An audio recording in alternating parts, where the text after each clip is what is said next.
జగదీశ్వర్ రెడ్డి గారు, అదేవిధంగా కోమటిరెడ్డి వెంకరెడ్డి ఇంకా మొత్తం కూడా ఒక నల్లగొండ జిల్లాలో మొత్తం కూడా ఒక రెడ్ల యొక్క సామ్రాజ్యంలో నడుస్తున్నటువంటి ఒక సందర్భంలో ఒక దళిత సామాజిక వర్గానికి చెందినటువంటి కర్ల రాజేష్ పైన అత్యంత దారుణంగా అమానుషంగా ఒక పోలీస్ స్టేషన్ లో లాకప్ డెత్ జరగడం అంటే ఈ యొక్క తెలంగాణ సమాజం మొత్తం తీవ్రంగా ఖండించాల్సినటువంటి బాధ్యత మనందరి మీద ఉంది. ఒక పక్క భారతదేశానికి రాజ్యాంగం ఉంది, ఈ రాజ్యాంగానికి లోబడి అందరూ పనిచేయాలి. పోలీస్ స్టేషన్ లో కూడా ఈ యొక్క రాజ్యాంగానికి విరుద్ధంగా ఈ రోజు రాజ్యాంగాన్ని హత్య చేసినటువంటి ఒక స్థితి మన ముందు కనబడుతుంది. దానికి నిదర్శనమే ఈ యొక్క కర్ల రాజేష్ అని చెప్పేసి సందర్భంగా స్పష్టం చేస్తా ఉన్నాం. అంటే ఈ దేశంలో ఏదైతే ప్రామాణికంగా ఉన్నటువంటి భారత రాజ్యాంగం మీద ప్రమాణం చేసి అనేక ఉద్యోగాల్లో ప్రమాణం చేసినటువంటి నాయకులు కనీసం దాని యొక్క రాజ్యాంగాన్ని ఎందుకు కాపాడతలేదని చెప్పేసి ఈ సందర్భంగా నేను అడుగుతా ఉన్నా. అంటే ఈ దేశంలో కొన్ని వందల వేల సంవత్సరాల నుండి ఈ దేశంలో మాదిగలు ఈరోజు అణిచివేత గురవుతానే ఉన్నారు. ఈరోజు లాకప్ డెత్లకు గురవుతున్నా కూడా ఈ ప్రభుత్వాలకు ఎందుకు సోయించలేదని చెప్పేసి, ఎందుకు మాట్లాడరని చెప్పేసి ఈ సందర్భంగా నేను అడుగుతా ఉన్నా. అంటే మాదిగల యొక్క ప్రాణాలు కాదా? రెడ్లే ఈ దేశంలో మనుషుల రెడ్లకు వస్తే రక్తం వస్తుంది, మాదిగలకు వస్తే నీళ్ళు వస్తాయి అని చెప్పేసి ఈ సందర్భంగా అడుగుతా ఉన్నాం. అంటే మీరు ఎవరి ప్రయోజనాల కోసం పనిచేస్తా ఉన్నారు? అంటే ఈ రోజు ఈ దేశంలో మనిషిగా చూడనటువంటి సమాజంలో మనం జీవిస్తున్నామని చెప్పేసి ఒక్కసారి మనం అర్థం చేసుకోవాల్సినటువంటి అవసరం ఉంది. ఈ దేశంలో బ్రాహ్మణీయ హిందుత్వ భావజాలం ఉన్నంత వరకు ఈ దేశంలో దళితుల పైన దాడులు కొనసాగుతూనే ఉంటాయి.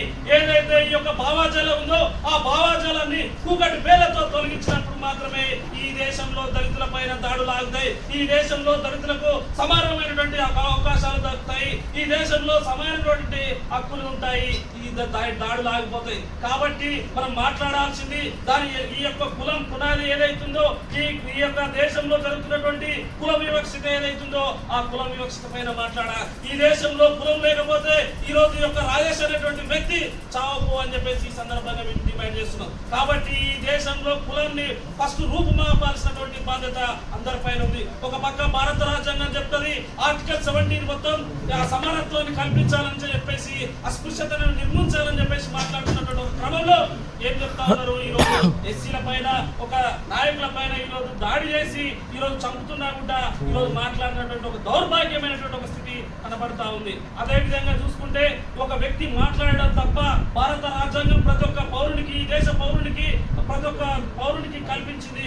ఆర్టికల్ 21 ఏం చెప్తుంది? ఈ దేశంలో ప్రతి ఒక్క వ్యక్తి తన యొక్క అభిప్రాయాన్ని స్వేచ్ఛగా వెళ్ళబుచ్చాలని చెప్పేసి మాట్లాడుతుంది. అలాంటి ఈ రోజు మాట్లాడినందుకు పోలీస్ స్టేషన్ పోయినందుకు కనీసం గౌరవం ఇవ్వకుండా ఈ రోజు నువ్వే దొంగ అని చెప్పేసి దొంగ అని చెప్పేసి ఈ రోజు అతని పైన దాడి చేసి అత్యంత క్రూరంగా చంపినటువంటి ఒక స్థితి మన ముందు కనపడతా ఉంది. కాబట్టి ఇలాంటి దాడులకు వ్యతిరేకంగా ఒక బలమైనటువంటి ప్రజా ఉద్యమాన్ని తీసుకురావాలని చెప్పేసి సందర్భంగా స్పష్టం చేస్తున్నా.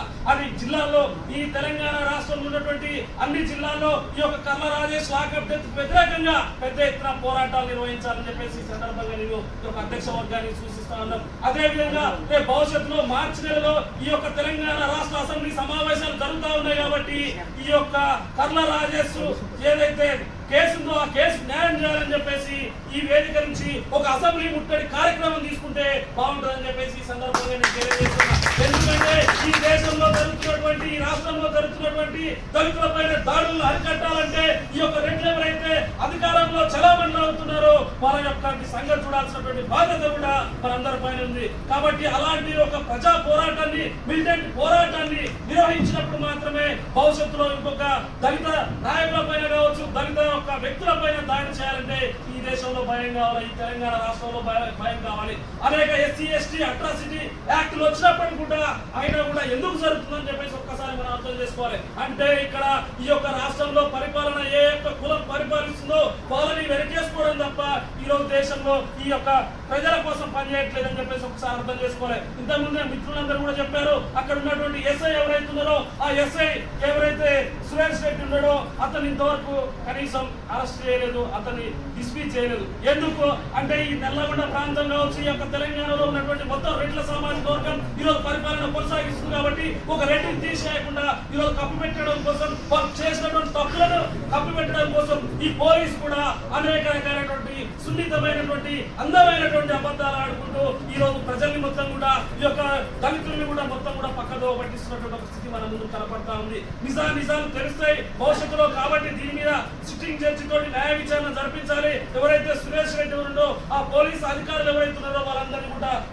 ఉద్యోగం నుంచి తొలగించాలని చెప్పేసి సందర్భంగా డిమాండ్ చేస్తా ఉన్నాం. కాబట్టి ఆ పోరాటం కొనసాగించేంత వరకు కూడా పీడీఎస్ విద్యార్థి సంఘంగా మా యొక్క అన్ని జిల్లాల్లో నిర్మాణం ఉంది. అన్ని జిల్లాల్లో మీరు ఇచ్చినటువంటి పిలుపుల్లో కూడా ఇంప్లిమెంటేషన్ చేసేటువంటి బాధ్యత కూడా మేము కూడా తీసుకొని దానిలో భాగస్వామ్యం అని చెప్పేసి సందర్భంగా తెలియజేస్తా ఉన్నాం. కాబట్టి భవిష్యత్తులో తీసుకున్నటువంటి ఈ రౌండ్ టేబుల్ నుంచి ఏదైతే కార్యక్రమం తీసుకుంటారో ఆ కార్యక్రమంలో కూడా పీడీఎస్ విద్యార్థి సంఘం శక్తి వంచన లేకుండా మేము కూడా కార్యక్రమంలో పాల్గొని ఈ యొక్క కర్ల రాజేష్ న్యాయం జరిగేంత వరకు కూడా ఈ పోరాటాన్ని కొనసాగించాలని చెప్పేసి ఈ సందర్భంగా తెలియజేస్తూ నాకు ఈ యొక్క అవకాశం కల్పించినటువంటి అధ్యక్ష వర్గానికి ప్రత్యేక ధన్యవాదాలు తెలియజేస్తూ ముగిస్తున్నా.